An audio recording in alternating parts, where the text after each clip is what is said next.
你打开新闻，世界看起来就像一个招祸的期盼。一方面，你听说基于规则的秩序，一个稳定与合作的承诺；另一方面，一个共享未来的远景，听起来同样高尚，但却与前者直接冲突。两种巨大的叙事，两种世界观的碰撞，而你恰好在中间，直接感受到对你内心平静的冲击。你是否感到被迫选择一方，在消耗你精力的讨论中捍卫一面气质？每一次新的统治，每一个宣布新危机，在遥远海洋上发生新权力争夺的头条新闻，你是否感到焦虑加剧？要意识到，这场战斗不仅仅发生在国家之间，真正的战争是为了你的注意力。这种无力感，这种感觉自己像一片被你无法控制的力量卷走的风中之屑，是真实且被深刻理解的。事实是，地缘政治冲突已经成为一场持续不断的器官，直接传送到你的手掌中。他们想为他们的战争招募你的思想，他们想要你的情感忠诚，你的惦记，你的愤慨。他们把公民变成一场危险游戏的球迷，其中一方的胜利意味着另一方的失败，而你的安住总是第一个受害者。外部的混乱开始产生一种无法忍受的内部噪音，你发现自己在捍卫从未见过的思想和领土，却忽略了唯一真正属于你的领土，你自己的精神状态。这个战场是所有战场中最重要的。但如果存在第三条道路呢？如果你不是他们期盼上的一个妻子，而是可以成为自己王国的主宰呢？这不再是一个关于谁在全球舞台上对与错的视频，这是关于建立你自己的主权国家，你思想中间不可摧的城堡。今天，我将向你介绍一个三头经手册，一种由皇帝和哲学家锻造的古老技术，用来驾驭全球混乱。这是一种降低原政治焦虑转化为美的和内在力量训练场的方法。在这段旅程的最后，你将不再是一个被动的公民，受头条新闻的挟持。你将成为你自己世界秩序的建筑师，一个主权且不可动摇的观察者。解决这场主义力战争的方案，不在于一项新的政治条约或军事联盟，而在于一种古老而强大的哲学——四多个主义。然而，请忘记一个被动和顺从的老知者的形象。我们将为21世纪中苏斯多个主义，不是作为对命运的被动接受，而是作为最先进的个人主权技术。这是你的思想国防学说，这无关乎在华盛顿或北京之间选择，在西方或东方之间选择。这关乎宣布呢，对所有试图殖民你精神空间并支配你情绪的外部叙事的独立。你的思想是最后的自由边疆，而四多个主义是保护它的宪法。这种中枢至关重要。地缘政治及其所有的复杂性和紧张关系，不再是焦虑的来源，而是转变为你的个人训练场。每一个头条新闻，每一次辩论，每一次两极分化的尝试，都成为联系美的清晰和战略性超脱的机会。对你的生活真正重要的世界秩序，不是在联合国辩论的那个，而是你在自己内心建立的秩序，时时刻刻。你唯一能直接构建的共享未来，是与完全掌控你的现在，无可挑剔地管理你的思想、情绪和反应。你从一个受量的观众，转变为一个积极实践美好生活艺术的人。为了将这项技术根植于经过时间考验的智慧中，我们看向皇帝哲学家马克·奥勒留。他统治着当时最强大的帝国，处理战争、文艺和政治阴谋，但仍然抽出时间为自己写作，以加强他的内在帝国。他明白，对眼阔罗马帝国的控制，次于对他自己灵魂的控制。他教导我们，最大的权力不是智慧军团，而是智慧自己。我们将以这种智慧作为我们的基础。一个身处世界权力中心，却得出结论认为唯一真正的主权是对自己思想的主权的男人的智慧。我们现在开始用第一个也是最重要的工具，来建造你的内在堡垒、内在城堡的头颈。基本原则是艾毕克泰的推演的控制而分法。作为你自己思想的政治家，你的第一个任务是在你能控制的和不能控制的之间，划定一条清晰且不可写上的边界。其他国家的行动、世界领导人的决定、全球经济的波动、媒体的叙事，所有这些都在你的边界之外，他们是外部事件。在你的边界之内，完全在你的管辖范围内的是你的反应、你的判断、你的选择和你的内心平静。这个区别就是你城堡的城墙。立即出现的内部冲突是我们几乎不可抗拒的专注于我们无法控制的事物的倾向。我们的思想沉迷于分开，沉迷于对大波一发表意见，沉迷于感觉我们的担忧以某种方式影响结果。这是一种控制的幻觉，给了我们一种虚假的重要感。对抗这种倾向，就像对抗地心引力。现代社会机器参与算法滋养了这种因，它们从你的反应中获利。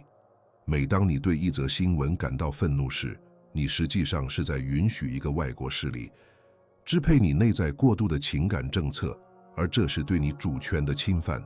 想象一下，你是一个大门的守护者，通往你思想的唯一大门。每一条新闻、每一个观点、每一条推文，都是一个请求进入的旅行者。被动的守护者为所有人打开大门，让焦虑、愤怒和恐惧的军队细节城市。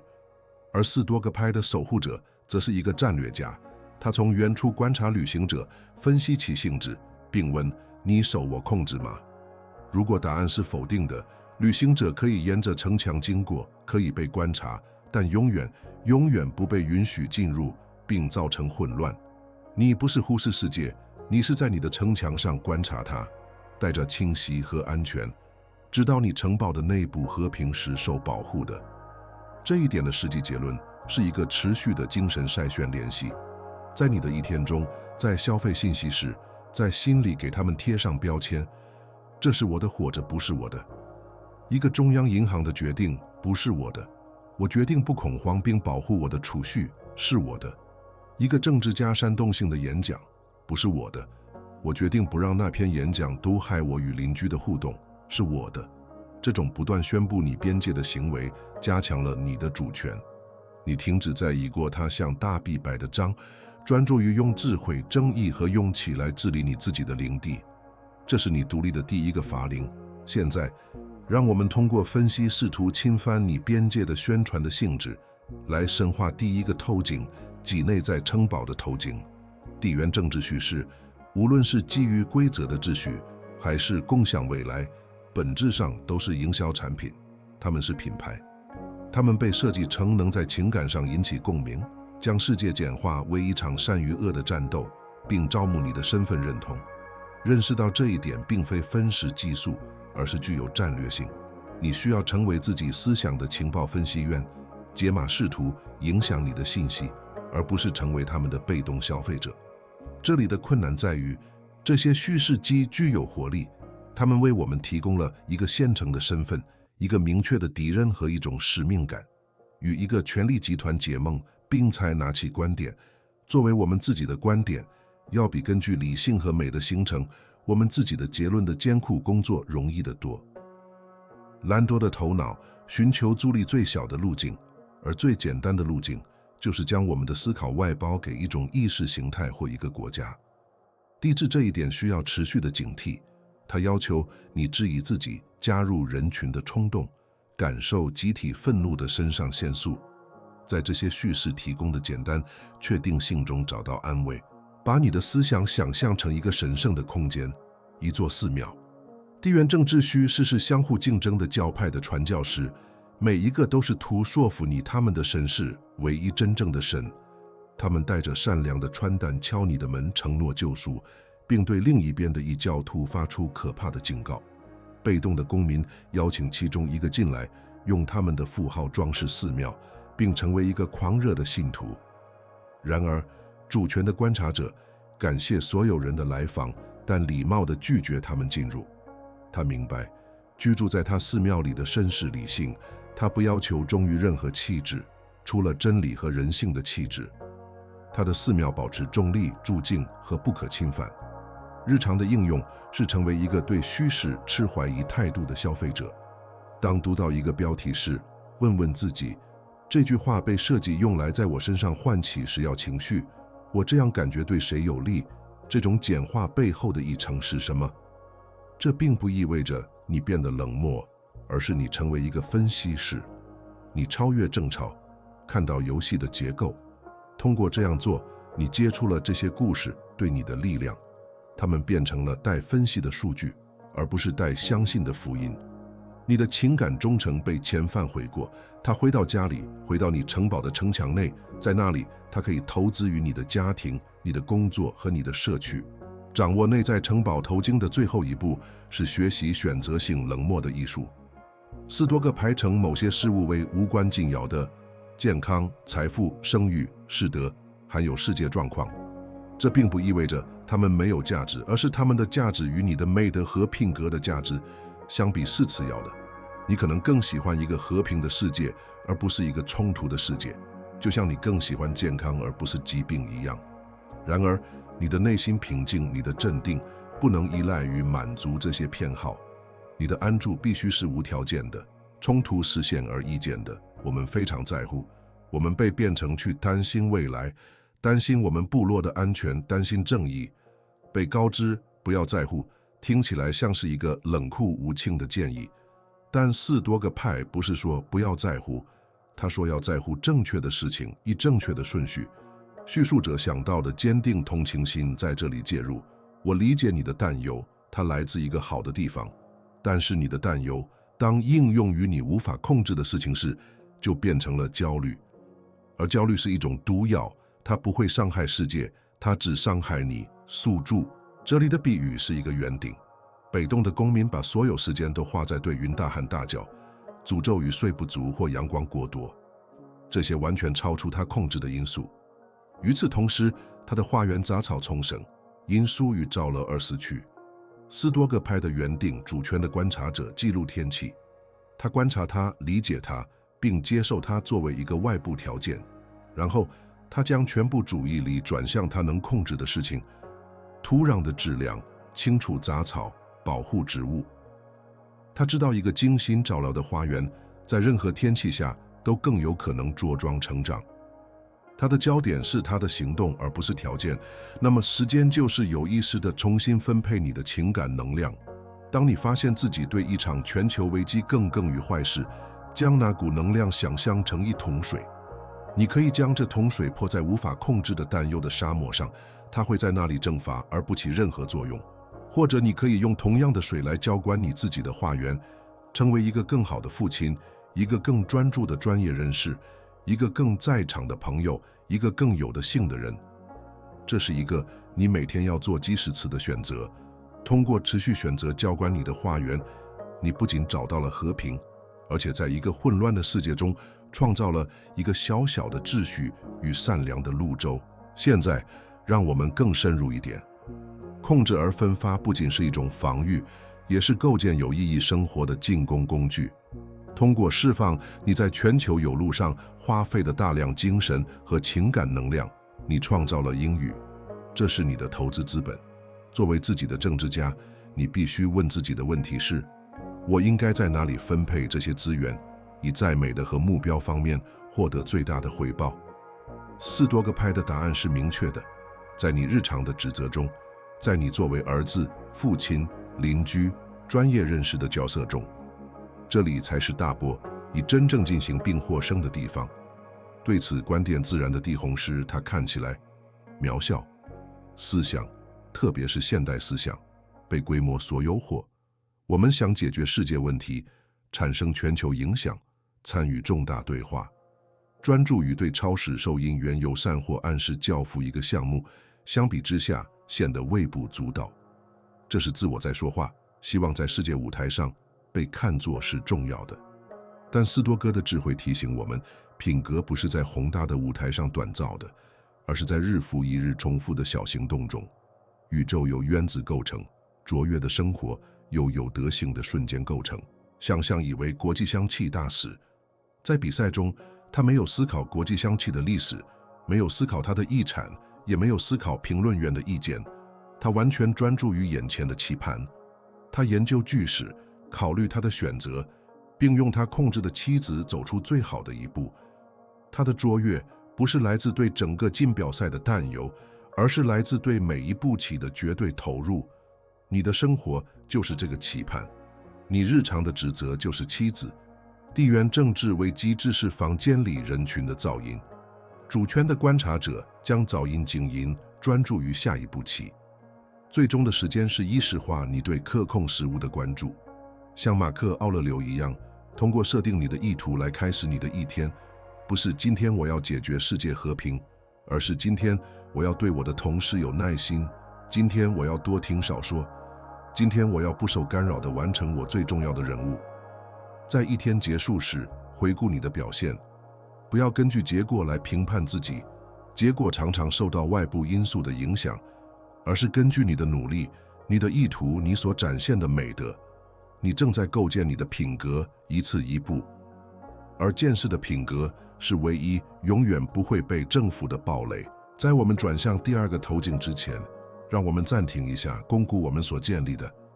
你用控制而分发梳理了你城堡的城墙。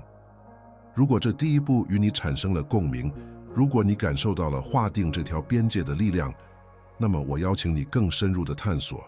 我们准备了一个名为“现代4多个之路”的特别播放列表，里面有更多工具来加强你的防御和建立你的主权。对于那些真正致力于这一转变的人来说，这是下一步。点击描述中的连接，继续你的旅程，探索其他策略，成为你内在领域的不可动摇的统治者。不要让这只是一个灵感的瞬间，把它变成持续的训练。现在，随着你城堡的城墙树立起来，是时候增加一个观察它了。这是第二个投景，历史学家的投景。你在这里的任务是学会将权力叙事的兴衰，罗马和平、美国秩序、中国共享未来，是为自然和非永久的历史周期。这不是为了贬低他们的重要性，而是为了将他们置于北京之中。通过采纳一个长远的视角，你减少了现在总是试图强加给我们的紧迫感、恐惧和反应性。你登上你的塔，看到时间的河流，而不是淹没在当下的洪流中。内部冲突在于我们的大脑并非为历史性思考而进化，我们进化为对即时威胁做出反应。大脑以我们祖先对待观，木从中不是这声音的同样紧迫感来对待今天的头条新闻。当下偏见让我们相信我们的时刻是最关键的、最危险的历史的决定性转折点。媒体在这种我们心智软件的缺陷上茁壮成长。15千里这个词被不断使用，因为它劫持了我们的注意力。困难在于训练自己用历史的平静来回应这种认为制造的紧迫感。说有趣，让我们看看这如何融入更大的模式。这里的比喻是看地图，被动的公民把鼻子贴在地图上，只看到他所在的街道。这条街看起来像整个世界，任何堵塞或绕道都像是一场灾难。而4多个派的历史学家则乘坐热气球，看到整个城市的地图，激起所有的街道、社区和连接。他看到有几十条其他路线，他看到那条街从哪里开始，可能通向哪里。他看到交通的模式，那个看起来像再难的堵塞，现在只是一个眼阔复杂网络中的暂时不变。视角改变一切，焦虑让位于策略。实际的结论是积极培养这种长远视角，把你消费信息的一小部分时间不是用于当天的新闻，而是用于历史。阅读关于雅典的兴衰，研究明朝，了解冷战。通过这样做，你开始识别模式，联盟会变，把权会兴衰，新的意识形态挑战旧的。当前的危机看起来如此独特和终结，开始像一本非常古老的书中的一个新章节。这不会让你变得冷漠，相反，它让你更聪明。你停止对情节的每一个转折做出反应，并开始理解故事的弧线。让我们深入历史学家的头颈，专注于权力叙事本身的性质。每一个伟大的帝国或有抱负的国家，不仅销售产品或投射军事力量，他换销售一个故事。罗马和平以和平与文明换取顺从。基于规则的秩序的美国以自由和民主作为全球稳定的基础。人类命运共同体的中国通过合作与发展提供繁荣与和谐。所有这些都是强大的叙事，并且从他们自己的角度来看是真诚的。你作为主权观察者的工作不是决定那个更好，而是理解他们都是权力的工具。维持这种视角的困难在于我们是故事的生物。叙事就像鱼儿的水，我们如此沉浸其中，以至于我们甚至没有注意到它们的存在。它们塑造了我们的观念、我们的价值观和我们的身份。从这些叙事流中走出来，从外部观察它们，是一种巨大的智力力量和独立性的行为。这是地质归属感的害妖之歌。它召唤我们融入一个讲述得很好的故事的安全感中，而是留在理性观察的船上，被绑在你个人主权的主桅杆上。把这些宏大的叙事想象成世界相互竞争的操作系统，每一个都生成对用户人类来说更高效、更安全、更有益。被动的公民不加思索地在他的头脑中安装了其中一个操作系统。从那时起，他收到的所有数据都通过这个过滤器处理。他成为一个品牌粉丝，捍卫他的操作系统，并攻击其他系统。然而，主权的观察者是不同的，他是程序员，他不安装任何操作系统。相反，他研究他们，他了解他们的代码、他们的优点和他们的漏洞。他的思想保持开源，兼容所有来源的智慧，但不依赖于任何一个。这个途径的日常应用是联系战略性翻译。当你听到像国家安全这样的助语时，把它翻译成生活在这些边界内的这群人的利益。当你听到普世价值是温，对水来说是普世的，由水定义。这种结构权力语言的时间，消除了其情感负荷，并揭示了其下的机制。你不再是他们戏剧中的一个演员，而是成为一名喜剧评论家。欣赏表演，理解角色的动机，但永远不要忘记你坐在观众席上，安全地在自己的意识中。你的头脑变成一个分析实验室，而不是一个意识形态战场。历史学家途径的另一个关键方面是理解匡王，即通常在衰落之前出现的傲慢。每一个伟大的强国在其鼎盛时期都倾向于相信其秩序是永恒的，其世界观是历史的顶峰。罗马视自己为永恒之称，大英帝国相信太阳用部落。这种对自己例外主义和永恒性的信念是一个危险的盲点。作为主权的观察者，学会识别傲慢，无论是在他人身上还是在自己身上，都是一项战略生存技能。它让你保持谦逊和警惕，防止你在情感上投资于任何根据历史法则本质上是暂时的结构。这里的挑战在于自信是有刺性的，确定性是有吸引力的。投射出一种命运感和不可动摇的信念的国家，往往会吸引追随者，因为它为世界的不确定性提供了一种解脱。需要勇气才能保持一种苏格拉底式的提问状态，承认我不知道未来会怎样，并在这种不确定性中感到舒适。头脑渴望终结，渴望明确的答案。地质这种渴望并接受历史是一个持续且不可预测的过程的观点，是一种高水平的精神纪律。这是一个意识形态家和一个哲学家，一个士兵和一个战略家之间的区别。想象一下亚历山大纲的伟大灯塔，古代世界的奇迹之一。对于海上的船只来说，它看起来像一颗固定的星星，一个永恒不变的参考点。但等他管理员知道真相，他知道需要不断的维护。风暴后出现的裂缝，石头被海水还蛮侵蚀。他理解结构的无常，因为他每天都与它生活在一起。你必须成为历史的等他管理员。当别人被权力叙事的光芒所引导，相信他们的永恒形式，你了解内部的机制。你看到裂缝，理解侵蚀，并知道有一天一座新的等塔可能会在别处建造。这个途径的最终时间是缩小练习。当一则新闻让你动摇时，强迫自己问一系列扩展时间的问题。问题1.5年后，这则新闻将被如何看待？问题2.50年后呢？它会成为历史书中的一个教主吗？问题3题目是500年后呢？这个思维联系强迫你获得视角，它就像解毒剂一样，对抗当下的短视。它提醒你，你生活在一个庞大图书馆的一页上，这不会让你变得无足轻重，相反，它让你从感觉世界中担压在你肩上的压力中解脱出来。你是你自己哪一页的守护者，把它写好是你为一切最高贵的任务。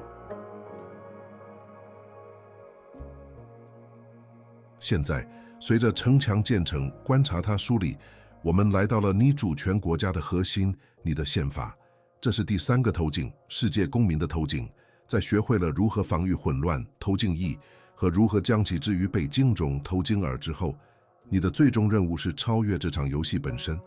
这是激活4多个派的亲和原则继承人。除了我们地方和国家的忠诚之外，我们都是一个单一的人类社区的成员。真正的人类命运共同体不是一个国家强加的政治项目，而是一种由内而外产生的道德认知。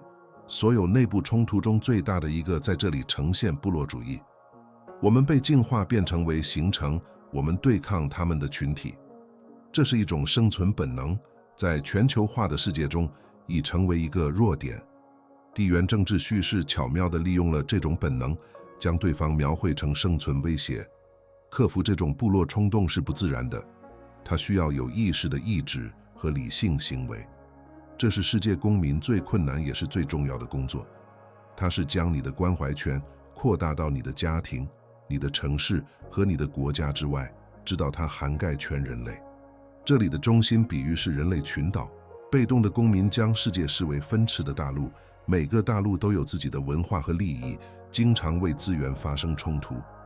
主权的观察者，世界公民，潜入水面之下，发现所有的岛屿在地部都是相连的，它们实际上是同一片被延美的地壳的扇风。文化和国家的差异是真实而美丽的，就像每个岛屿独特的动植物一样，但基础是共享的。我们都是由相同的人类物质构成，承受着同样的喜悦、恐惧和同样的死亡。政治在水面上划线，哲学探索将我们所有人联系在一起的土地。结论是，你的主要忠诚必须转移。你作为人类的身份必须先于你作为特定国家公民的身份。这并不意味着你应该放弃你的文化或你的国家。马克·奥勒留是明确的罗马人，但他首先是自己为世界公民。他写道：作为安东尼，我的城市和祖国是罗马；作为人，是世界。这种双重公民身份是关键。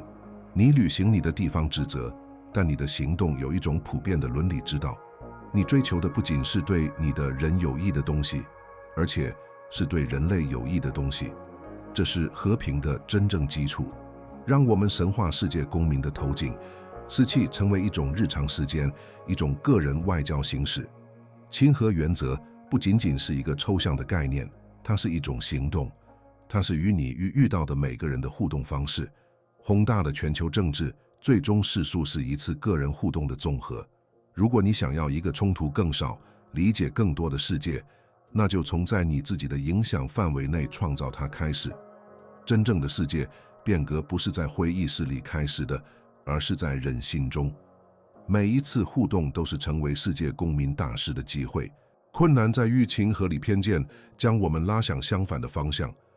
与那些看起来、思考和说话像我们的人互动更容易、更舒适。走出那个树杈去寻找一个来自完全不同文化或持有相反政治观点的人的人性，需要努力。他需要暂停判断病机或同理心。爱人类作为一个概念是容易的，爱真实的人，在他们所有的复杂性和矛盾中，要困难得多。这是真正的工作，是在日常生活的道场中的时间。把自己想象成不是一个国家的公民，而是一位理性的外交官，服务于你日常生活的前哨站。你的任务不是让别人归依你的思维方式，你的任务是建立理解的桥梁。当你遇到一个有不同意见的人时，你被部落者以训练的本能将是辩论和获胜。然而，世界公民的外交官，首先寻求理解。他提问，他倾听，他试图通过对方的眼睛看世界。